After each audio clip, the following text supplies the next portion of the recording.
Welcome back. Of course, whenever there's a school shooting, it has a ripple effect for other schools around the country. And we appreciate Marietta School Superintendent Dr. Grant Rivera for taking the time to come with us this morning and talk about active shooter drills, some of the things you're doing to protect the students.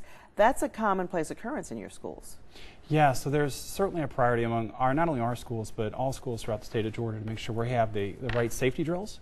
So whether it's a fire safety drill or whether it's an active shooter drill, I think those things that, we're only as prepared as we practice.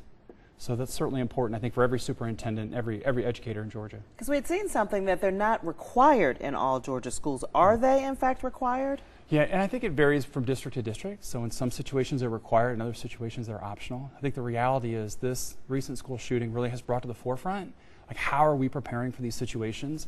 And I think it's got the attention of everyone. Oh, yeah. And certainly we must do more. We can't afford to underreact. The president's saying that schools actually a soft target and supporting allowing teachers to perhaps carry guns. You and I were talking about this in the green room. What are your thoughts on having your teachers strapping?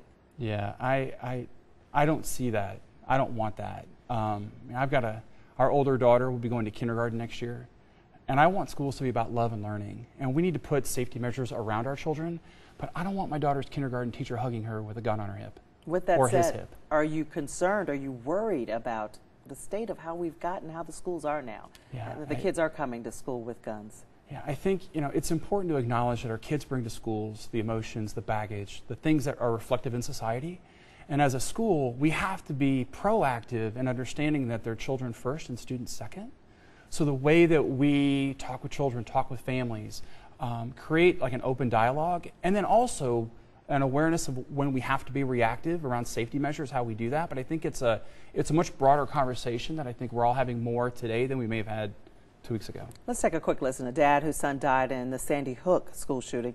He doesn't think arming teachers is a good idea either. Let's take a listen.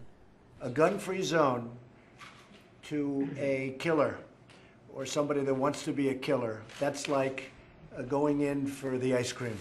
That's like, here I am, take me. And a deranged sociopath on his way to commit an act of murder in a school with the outcome, knowing the outcome is going to be suicide, is not going to care if there's somebody there with a gun.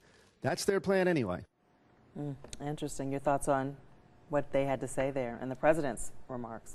Yeah, I mean, I understand there are a lot of people who have opinions on how we keep our children safe. I'll also say that, again, schools are about love and learning, and there's a fine line between a school and a prison. I want to be aware of where that line is, and I think I want to earn the confidence of our community by being very proactive. I also want to acknowledge that perhaps the classroom is not a place where I want a teacher focused on 25 or 30 kids teaching, engaging, loving, and then there's a gun. I have a hard time wrapping my head around that dynamic as a father and certainly as a superintendent. Now, one thing you mentioned when we were setting up this show to one of the producers is if you wait until after there's a school shooting, you've perhaps waited too late to make a change, to do something. Explain that. Yeah, I think, again, we're only as prepared as we practice. We're only as prepared as we spend time thinking through the dynamics. So whether it's on the front end, what do we do around preparedness? What do we do actually in the moment of an emergency? And then what do we do around reunification? There's a whole conversation that we've got to have. We must do better, because right now, I don't know that a family would know what to do if there were an emergency. Do you run to the school? Do you not? How do we over-communicate with families? That's our role, I think, as educators. Not only keep our staff safe, but keep our children safe.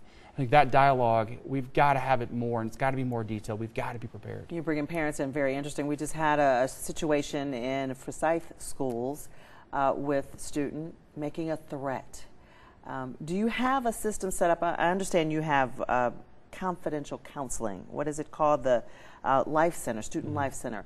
Can the students feel comfortable telling on other students that they think may be in trouble, may want to put a threat against the school? Yeah, and I think there's a broader conversation for all school districts than I can speak specifically to Marietta. The broader conversation is, how do we create a line of communication for students and families and others in the community so things can be reported and we can be proactive?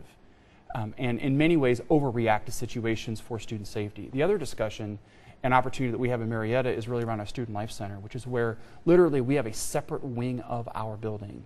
There are 13 staff members from both our district and outside service providers who are available to support children with academic needs, behavioral needs, and social emotional help. So literally, we have therapists in our building because years ago, Marietta realized that we're children first and students second.